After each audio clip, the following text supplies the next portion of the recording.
Halloween 2018 is directed by David Gordon Green. This is a horror, crime, thriller movie.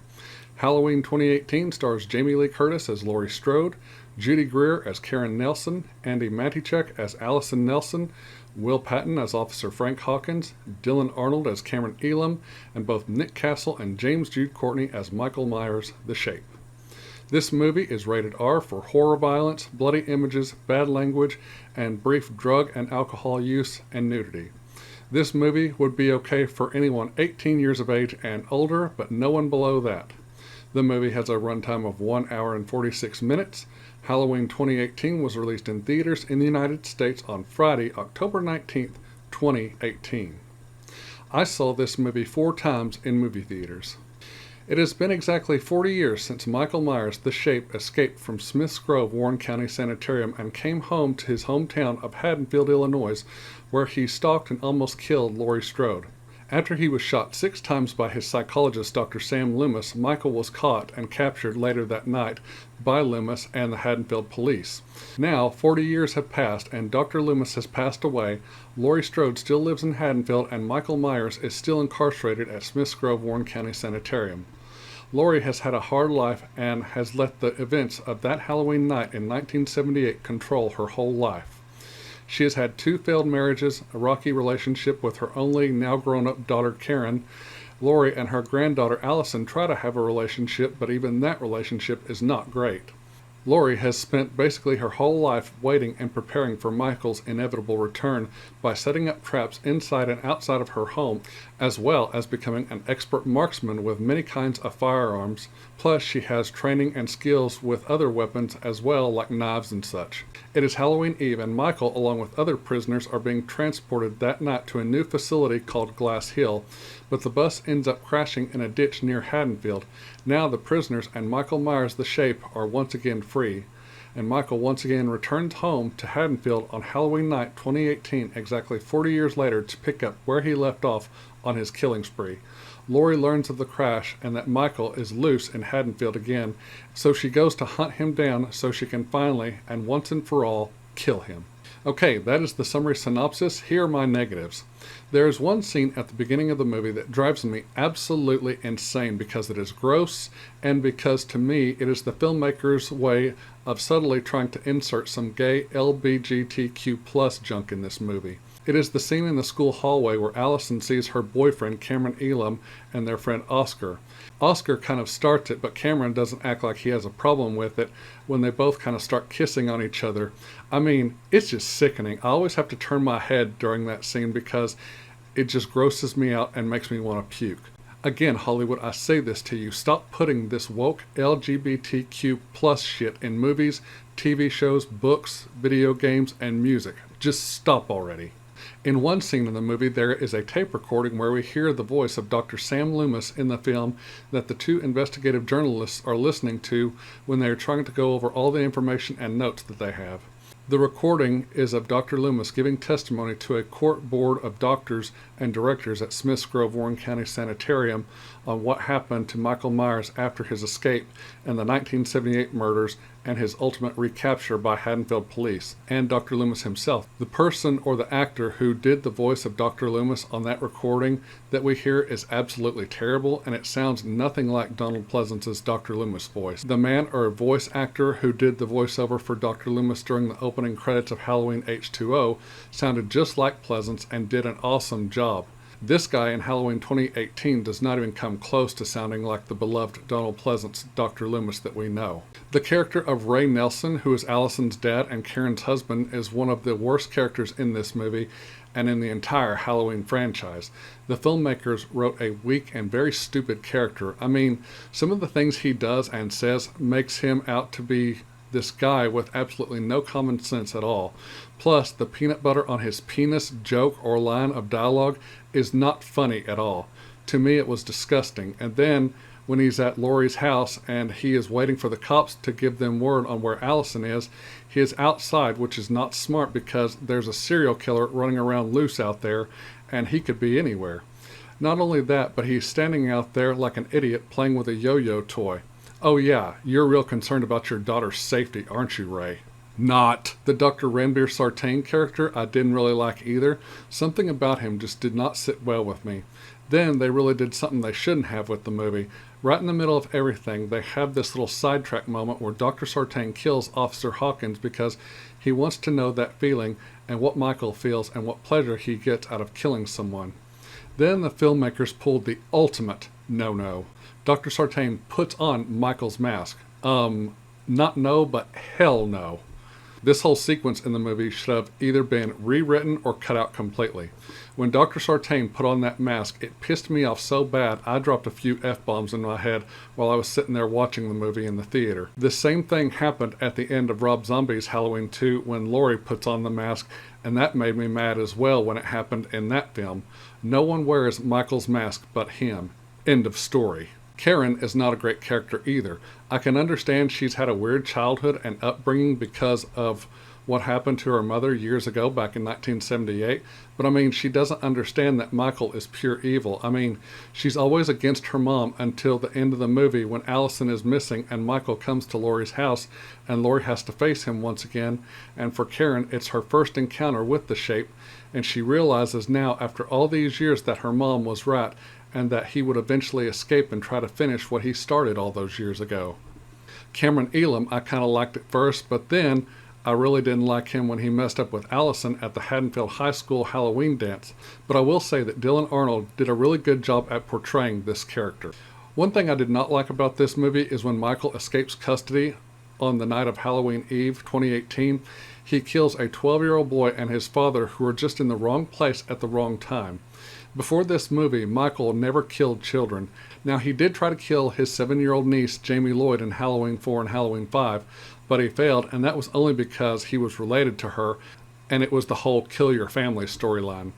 But I did not like that they had him kill the little boy in Halloween 2018. That pissed me off big time. Then later we see him walking around Haddonfield at night while kids and families are out trick-or-treating, and he goes into this house and kills this woman and takes a butcher knife, and we hear a baby crying in the background, and we see him walk over to the crib where the baby is, and I was like, oh hell no, he's going to kill this little helpless baby infant. But he didn't. But for a few seconds when I first saw this movie in theaters, I thought the filmmakers were actually going to go there with Michael and have him kill that baby. I'm glad that did not happen because it would have pissed me off and made me so angry that I probably would have written a strongly worded letter to the filmmakers and the movie studios about that scene. Also, the 12-year-old boy who gets killed by Michael, his name is Lumpy, or at least that's what his dad calls him. I swear, I hope that is just a family nickname for that kid.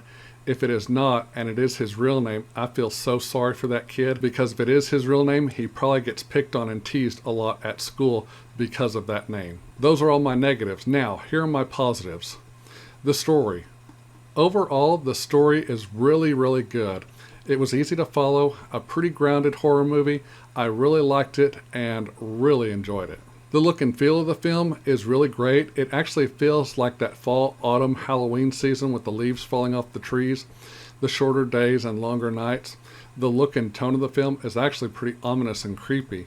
I love how during the day we see sunshine, but also it's very overcast and cloudy as well. The film has not a shiny and sleek look to it, nor does it have a gritty or dirty look to it either. It falls on the scale in between both of those.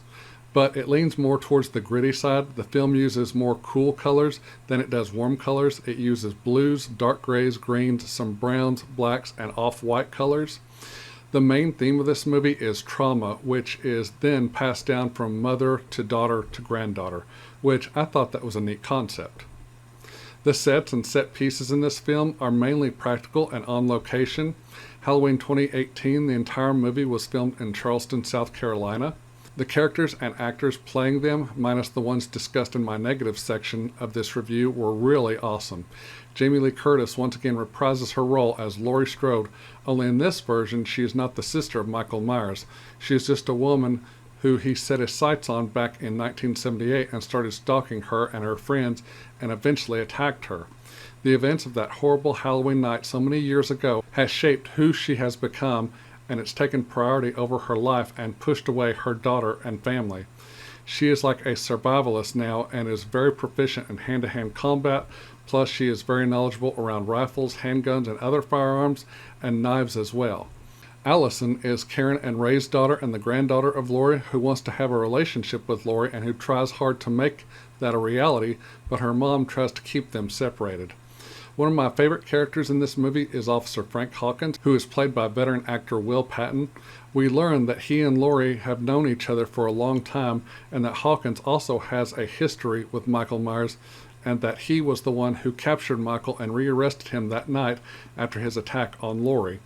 He is a strong character and a no-nonsense law enforcement officer who realizes what they are dealing with, which is pure evil.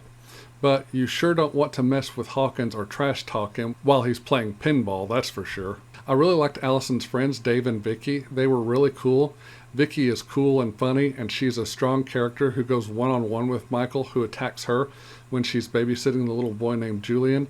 She gives her life to save Julian and was the main reason I liked her. Julian is a funny kid, yet he's sort of a trash-talking asshole kid, but you can tell that he really admires and respects Vicky, his babysitter, and she tells him that he is great as well, and she says she is his favorite kid that she babysits for. But man, some of the stuff that comes out of that kid's mouth, I was like, dang kid, had that been me when I was his age, my mom and dad would have washed my mouth out with soap and then whooped my ass with a belt for talking like that. There's Nick Castle and James Jude Courtney, who play Michael Myers the Shape. And man, this is the best Michael Myers we have gotten since Nick Castle played him in 1978. Nick Castle suits up and plays Michael once or twice in the movie, and the rest of the time it's James Jude Courtney in the mask and jumpsuit, and man, he was fantastic. The visual and special effects are great in this film, and most of it, if not all of the effects, were done practically for real, and that makes this movie all the more better. There were a few scenes and sequences where digital CGI effects were used, and those effects look good. The props and costumes look great as well. I thought the Myers mask looked amazing.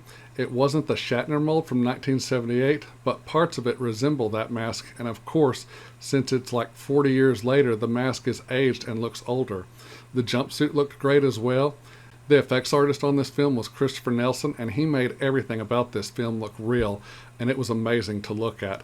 He is a true artist. The musical score in this film is amazing, but it builds on the music that John Carpenter created in the 1978 Halloween movie and its sequel Halloween 2 from 1981. The score for Halloween 2018 was composed and conducted by John Carpenter, Cody Carpenter, and Daniel Davies.